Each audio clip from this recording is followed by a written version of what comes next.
Hi guys, myself CA Karuna Shah. I welcome you on part 2 of GST audit. If you are not checked my part 1, please see link below. The main purpose of this channel is to spread knowledge of taxation and accounts. If you like my work, please hit that like button. It motivates us to make more videos. Thank you. In part 1, we studied about applicability of GST 9 and 9C. If turnover is more than 2 crore, GST 9 is applicable. If turnover is more than 5 crore, GST 9C is applicable. But if I ask you how to calculate that 2 crore and 5 crore, I know many of you will answer, Madam will open P&L account and check the turnover.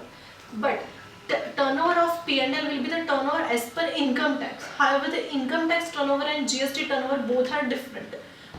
There are many factors which are not considered for calculation of income tax. For example, sale of fixed asset. If there is sale of fixed asset, GST is applicable, but it is not generally considered in P&L. Second example, Schedule 1 purchase. Schedule 1 sale. In Schedule 1 means branch sale. Schedule 1 sale is normally set off in income tax, but it has to be added back in GST turnover. So now we will understand how to calculate that turnover, that is aggregate turnover.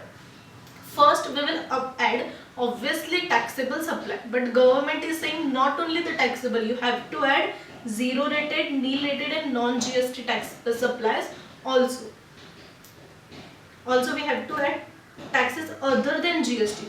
Here other than GST means GST has to be deducted.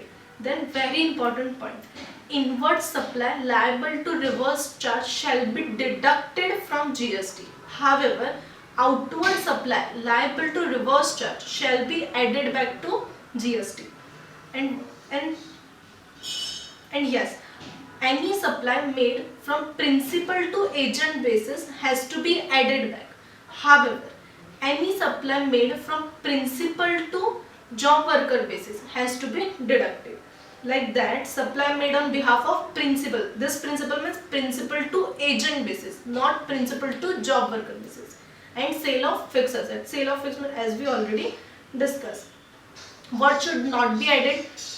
Inward supply liable for reverse charge. Second, CGST, SGST, IGST, if any IGST, and any supply made from principal to job worker basis, if any.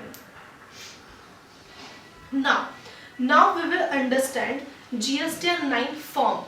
This is the very important part of this lecture. GSTR 9 is divided into the 6 parts. Part 1 and part 4 is about basic information. The very important part is part 2 to part 5. If I ask you, tell me about GST return, you will provide me the information. These are the output, these are the input and these are the tax paid. So GSTR form is as simple as that. GSTR output means part 2. Part 2 says about output. Part 3 explains about input, that is ITC. And part 4 is GST paid detail. Then what is part 5? Part 5 is about adjustment. As we all know, GST portal is open for any adjustment till September of next year. Means for financial year 18-19, any adjustment pertaining to financial year 18-19 can be corrected till September 2019. So any adjustment made shall be disclosed in part 5. So part 2 is about output. In output, it is again divided into two tables, table 4 and table 5. Table 4 is output paid, output and plus input supply on reverse charge mechanism is applicable. Then table 5 is about non-GST and exempted and nil rated. Part 3 is again divided into table 6, table 7 and table 8. Part 3 is all about input tax credit.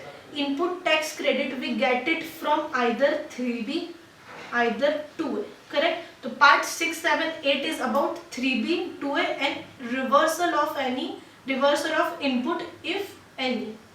And table 5 is all about tax paid in table 9.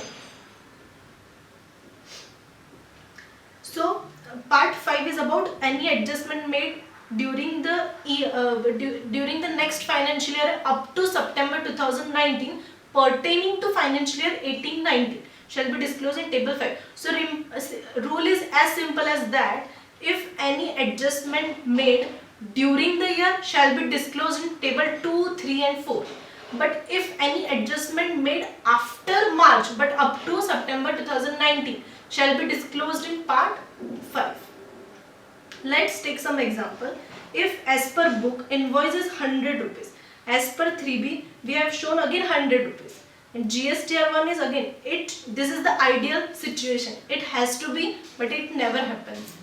Then 100 rupees will go to the, no adjustment after March, so 100 rupees go to the part 2. Now as per books, if as per books is 100, but as per 3B only 80 rupees. As per GSTR1 is also 80 rupees, but after March we realize that we have missed 20 rupees. So we have shown, but before September 2019 it is 20. So 80 rupees will go to the part 2 and 20 rupees will go to the part 5.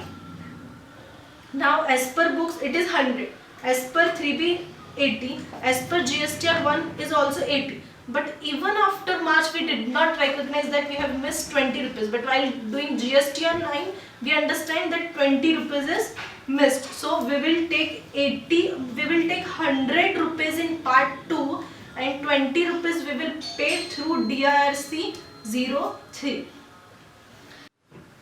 Guys, if you have any query, please write in comment box. I will try to solve it. Thank you.